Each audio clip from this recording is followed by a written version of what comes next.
Hello guys, welcome my new blog. তো তোমরা সবাই কেমন আছো? আশা করছি খুব ভালো আছো, আমিও খুব ভালো আছি। তো নতুন একটি ব্লগ নিয়ে চলে আসলাম তোমাদের কাছে। দেখো, প্রথমে সকালবেলাটা ঘরটাকে মুছে তারপরে মন্দিরে চলে এসেছি। মন্দিরে গোপালকে স্নান করিয়ে ধূপকাঠিটা দেখো ধরিয়ে নিলাম। এবার পুজোটা সেরে ফেলবো। দেখো, আমার পুজো করা হয়ে গেছে। বাবা ভোলানাথের পুজো হয়ে গেছে। এবার পর্দাটা টানিয়ে দিব।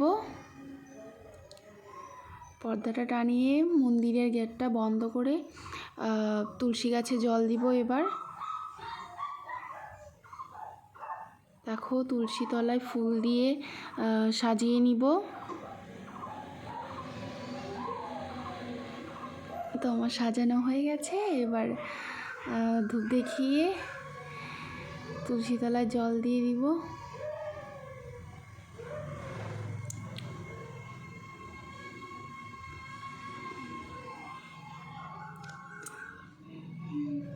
এবার জল দিয়ে দিব।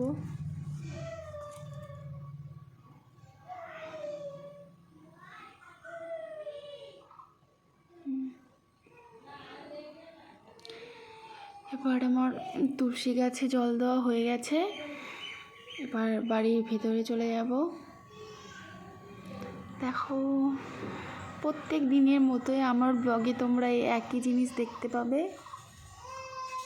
তোমাদের দাদাভাই আসলে একটু আলাদা দেখতে পাবে, কিন্তু যতদিন আসবে না ততদিন এইরকম একই ব্লগ দেখতে পাবে।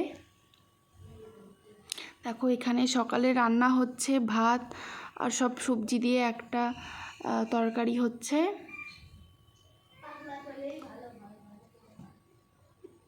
আর এখানে মেজদি রান্না করছে। মেজদি এতদিন ছিল না, বাবার বাড়িতে গিয়েছিল, এখন এসেছে। সকালে রান্না মেজদি করছে। আর এই দেখো, এখানে আমাদের ঘরের পেছনে এখানে একটা রুম হবে, বাথরুম হবে, ওই জন্য কাজ হচ্ছে এখানে।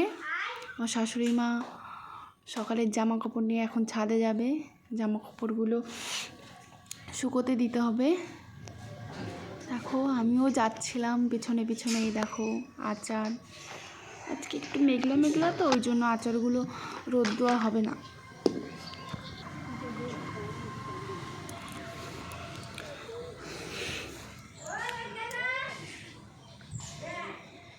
দেখবে একটা জিনিস, দেখো জাম হয়েছে পাশের বাড়ির গাছে। তা আমাদের ছাদে চলে এসছে, আমরা খাই, পেড়ে খাই, ওরাও ছাদে এসে পেড়ে নিয়ে যায়। দেখো জাম, দুটো না অনেকগুলো পেরেছি, দেখতে পাবে। দেখো, আমাদের বেল গাছে বেল ধরেছে।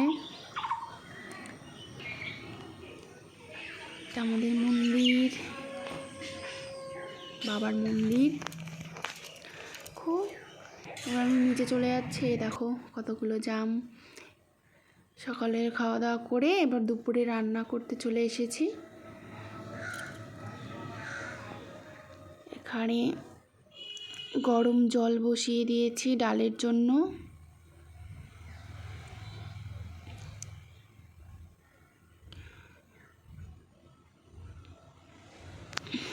লবণ দিয়ে দিলাম।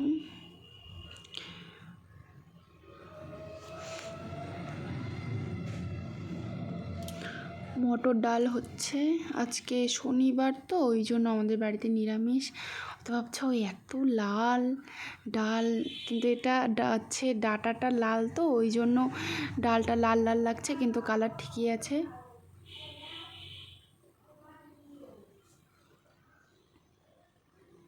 মনে হচ্ছে না দেখে হলুদ বেশি হয়ে গেছে, কিন্তু না। আমার ডাল রান্না হয়ে গেছে। এখানে দিদি সোয়াবিনের তরকারির জন্য লঙ্কা বেটে দিচ্ছে।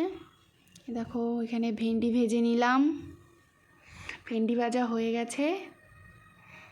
এবার ভেজে নিব করলা।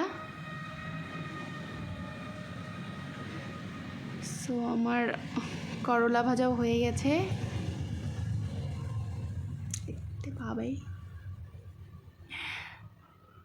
শাক ভাজা,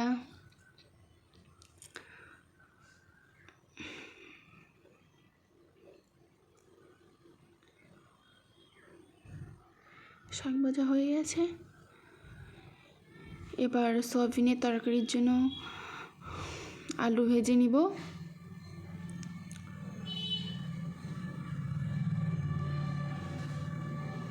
তো সয়াবিন দিয়ে আলু দিয়ে ভাজা ভাজা হয়ে গেলে ঝোল দিয়ে নামিয়ে নিব। তো সয়াবিনও হয়ে গেছে আমার রান্না। এবার একটু দুপুরবেলা টক দই খেয়ে নিয়েছি রান্না করে। দেখো খেয়ে এবার ভাত বেড়েছে, তো ভাত খেতে চলে এসেছি। ভাত টাত খাওয়া হয়ে গেলে এবার বিকালবেলা চলে এসেছি একটু বাইরে মন্দিরে বসে থাকি। দুদিন হলো লুডো খেলি না। ওই দুপুরে খাওয়া দাওয়া করে একটু ঘুমাই, ঘুমানোর পরে একটু বাইরে বের হই। দেখো বাড়ির সামনে, ওই বাড়ির সামনে বসে থাকি।